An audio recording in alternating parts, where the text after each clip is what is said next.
Bonjour. Oui, pour moi c'était assez évident que je devais être là aujourd'hui, quel que soit l'engagement que j'ai au sein du Parti communiste.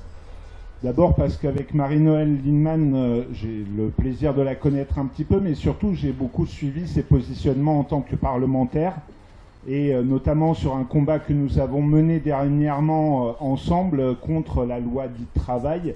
J'ai pu noter non seulement des aspects extrêmement concrets dans les propositions qu'elle a faites, mais aussi beaucoup de cohérence.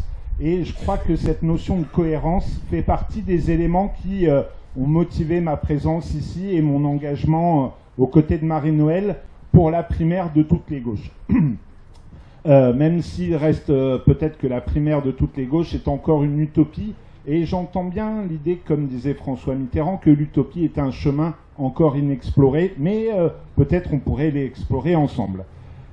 On a beaucoup parlé ces derniers temps du récit national, c'est venu, ça s'est impliqué un peu ça s'est invité dans les médias, dans la campagne, et du coup on oublie quelque chose qui est pourtant au cœur des valeurs et des racines de la gauche, c'est le récit international. Et puisque Emmanuel, que je ne vois plus parce que mes lunettes ne me permettent pas de le voir, Emmanuel nous invitait à réfléchir sur les enjeux du quinquennat à venir. Et cette question du récit international me paraît aujourd'hui extrêmement importante.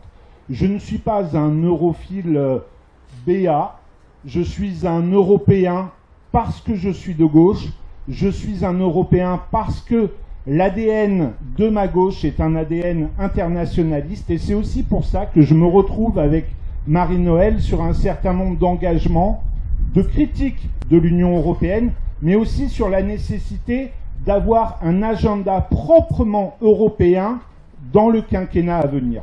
Parce que si on fait le bilan du quinquennat passé, on peut revenir sur les trahisons, on peut revenir sur les manqués, mais il y a quand même un élément clé qui caractérise la faillite totale de ce gouvernement, c'est la question européenne. Et nos amis grecs, nos camarades de Syriza pourraient eux-mêmes en parler. Ils ont vu ce que c'était que de se battre tout seul.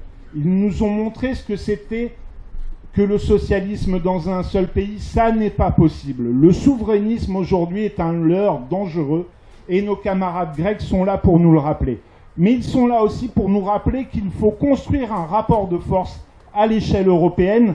Et de ce côté-là, le camarade Yanis Varoufakis a lancé un certain nombre d'initiatives que je trouve intéressantes et dans laquelle je souhaite que la prochaine présidente de la République puisse s'intégrer et traduire ce qui ne sont aujourd'hui que des idées dans un rapport de force, une fois de plus, extrêmement concret, avec des actes. Et les propositions qui nous sont soumises aujourd'hui au débat sur la relance par la construction d'infrastructures, une espèce de New Deal, on pourrait imaginer qu'on fasse un New Deal à l'échelle européenne.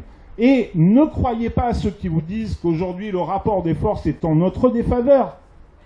Regardez ce qui se passe. Comme dirait Jérémy Corbyn, qui est aujourd'hui le dirigeant du premier parti européen en nombre d'adhérents, qui est le principal dirigeant réformiste européen, qui appelle à rompre et refonder l'Union européenne et qui cite ses alliés, Podemos, Syriza. Il serait bien que demain il puisse citer Marie-Noëlle Lienemann, présidente de la République française.